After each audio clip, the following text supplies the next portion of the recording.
Menumbuhkan 40 kota hingga setara Jakarta dan membangun IKN, mana yang lebih nyata? Setelah debat Cawapres pada saat Gus Muhaimin mengutarakan gagasannya tentang membangun 40 kota setara Jakarta, banyak suara yang nyinyir menyatakan bahwa itu adalah fiksi belaka dibandingkan dengan membangun IKN, mana yang lebih berguna. Yuk mari kita telusuri kebenarannya. Pertanyaan pertama yang muncul adalah dari mana sumber dananya? IKN yang membutuhkan dana sekitar lebih dari 400 triliun membutuhkan sumber dana yang berasal dari APBN dan investor saja. Lalu bagaimana dengan menumbuhkan 40 kota? Sama, tentu menggunakan APBN dan investor juga. Tapi ada tambahan dari APBD provinsi dan kota sehingga lebih leluasa sumber dananya. Pertanyaan kedua, bahwa menumbuhkan 40 kota dibanding membangun IKN membutuhkan waktu yang lebih lama. Apa betul begitu logikanya?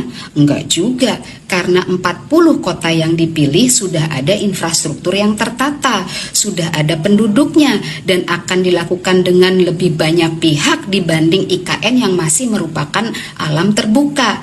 Nah, ini sudah menjadi jawaban bahwa menumbuhkan 40 kota tidak lantas membutuhkan waktu yang lebih lama dari membangun IKN sebagai ibu kota. Selanjutnya tentang pemerataan ekonomi yang tidak hanya di Jawa. Memang membangun IKN ditujukan untuk memindahkan pusat ekonomi di luar Jawa. Tapi itu nggak menjamin bahwa ekonomi akan tumbuh merata.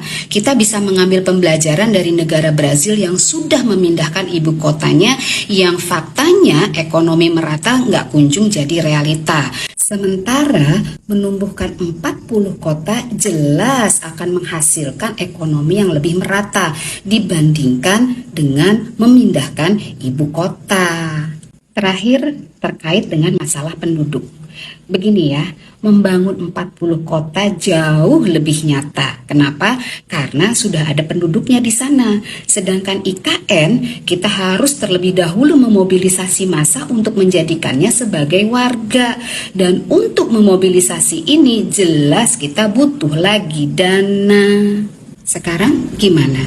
Udah mulai terbuka kan mata kita mana yang lebih nyata? Bangun IKN atau menumbuhkan 40 kota? Yuk gunakan analisa dan logika. Perubahan itu kita perlukan untuk pertumbuhan ekonomi yang lebih merata.